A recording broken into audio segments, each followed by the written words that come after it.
Zionism's origins are not Jewish.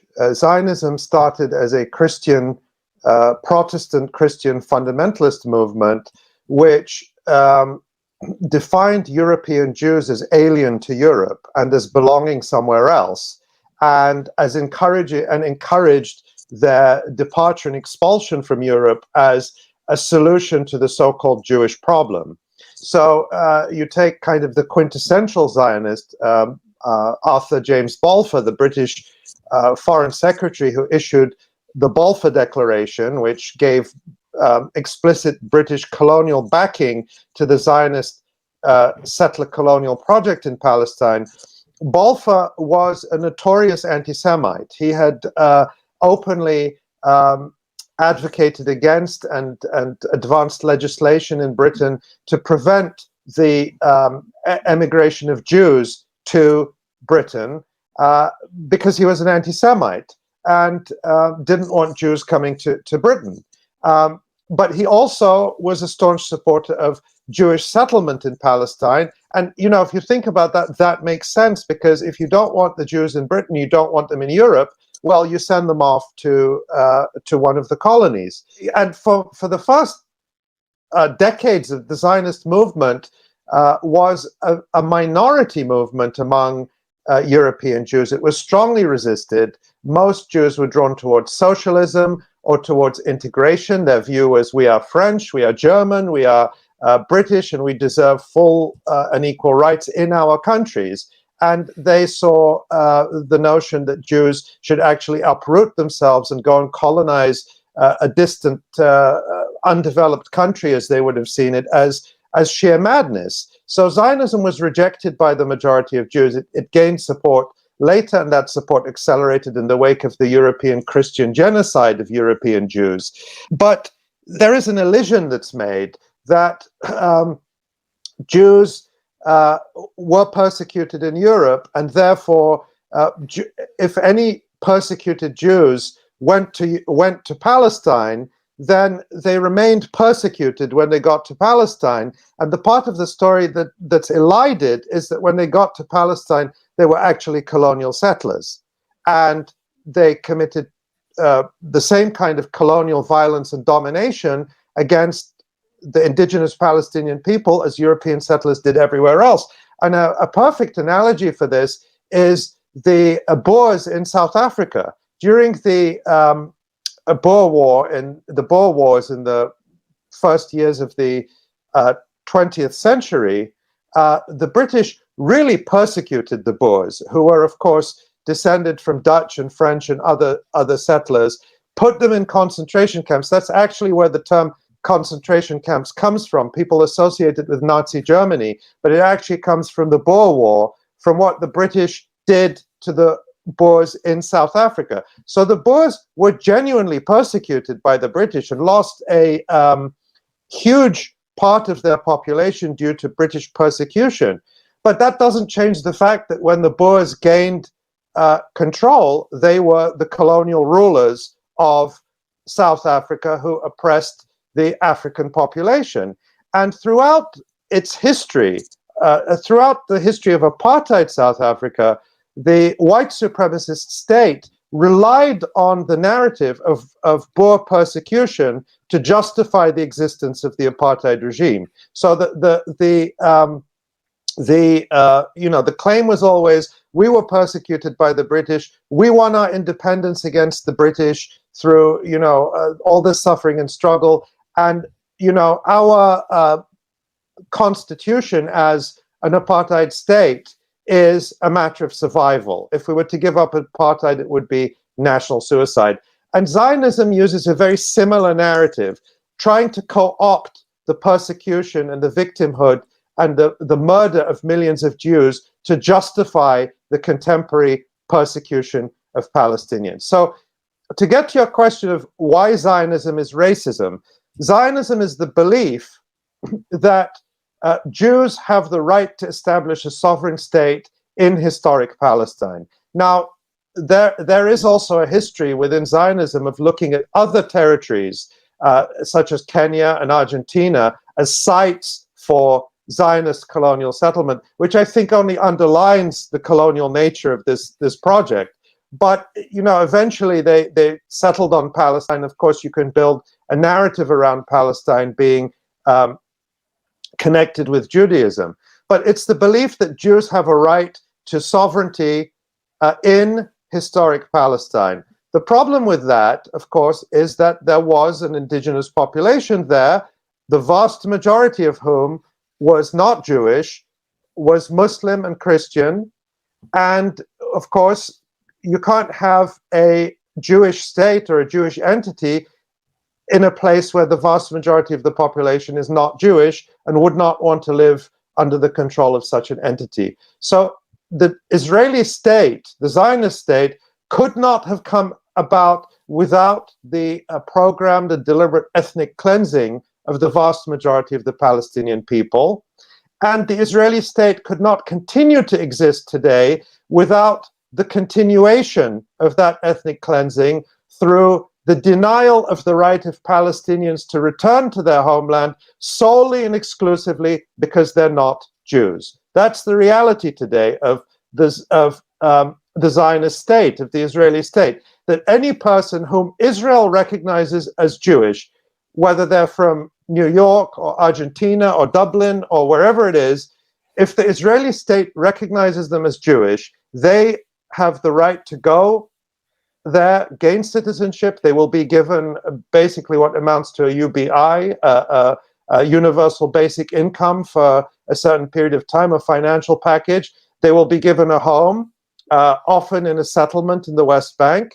Whereas a Palestinian born in the country, whose parents were born there, whose grandparents were born there, whose great-grandparents were born there, and who is now a refugee, is not allowed to return solely because they're not Jewish.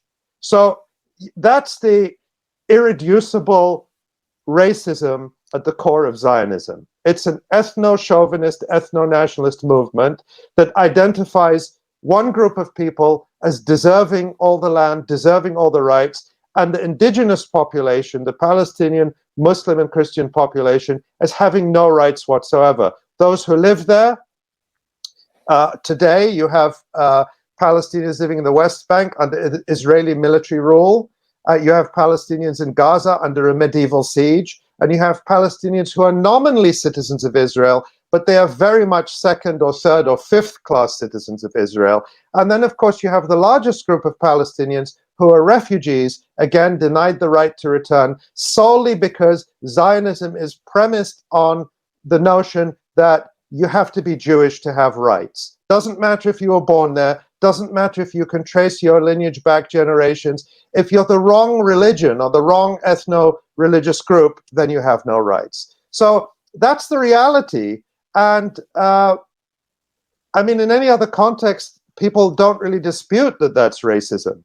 But there's a whole industry around kind of obfuscating this and trying to turn the narrative on its head. So if I say to you that Palestinians should have the right to go back to their country, the way Zionists try to deflect the issue of the racism that they support is to say, oh, you want to destroy Israel by flooding it with Palestinian refugees. Now, what is that other than a disgustingly racist discourse?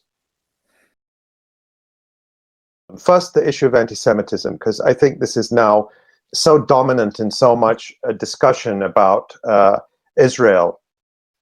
You know, if you ask me, how would I define, what would be a useful definition of anti-Semitism for contemporary purposes? And I would very simply say that anti-Semitism is discrimination or prejudice against Jews just for being Jews. And I don't think you need anything more than that. That's a pretty straightforward definition, works very well.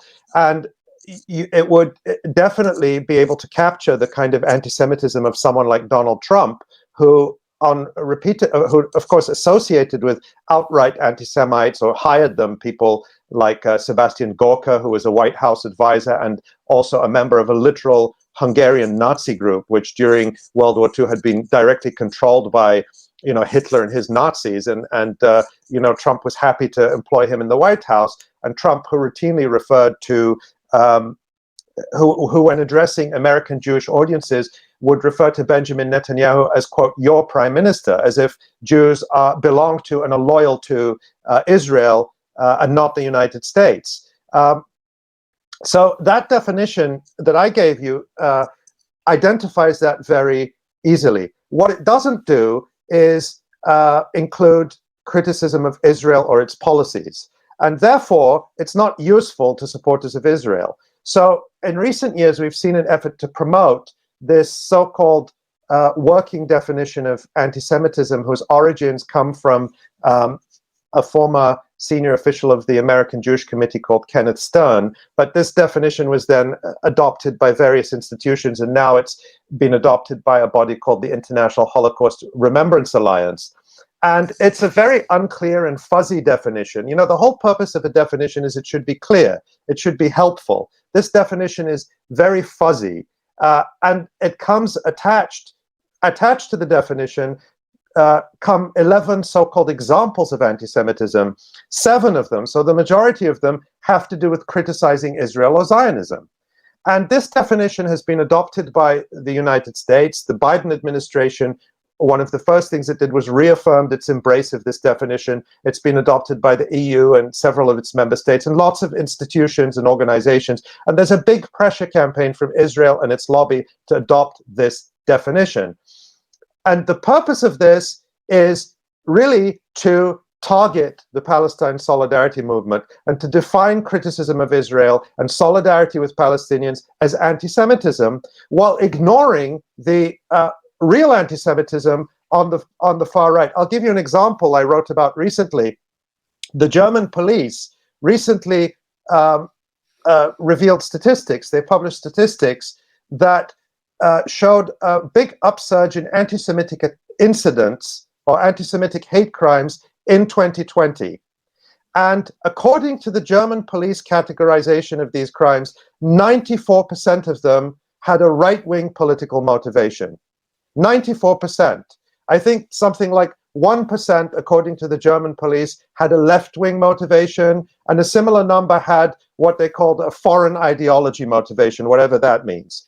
So that's the reality. That's true in the United States, where we've seen repeated reports saying that the biggest threat of domestic terrorism, or whatever they call that, comes from the far right. We have seen horrific, murderous attacks on Jewish community at the synagogue in Pittsburgh, in Poway, California, that came from Nazis. And yet, if you look at the discourse of many elite figures in the European Union, for example, and Israel lobby groups in the United States. So when I talk about the EU, I'm talking about their so-called anti-Semitism coordinator, Katharina von Schnurbein. But in the US, you look at major Israel lobby groups, and there is this attempt to claim that, to both sides anti-Semitism, to say, oh, well, there's anti-Semitism on the right, anti-Semites who are literally walking into synagogues and gunning people down with assault rifles, and there's anti-Semitism on the left. This is a lie. Of course, we can't claim that no one who identifies as left-wing has ever been an anti-Semite. Of course, in a world of 7 billion people, you can find an exemplar of anything. But as a phenomenon, the upsurge in anti-Semitism is a right-wing phenomenon. It's a white supremacist phenomenon. It's a phenomenon that is aligned with government power and US imperial power.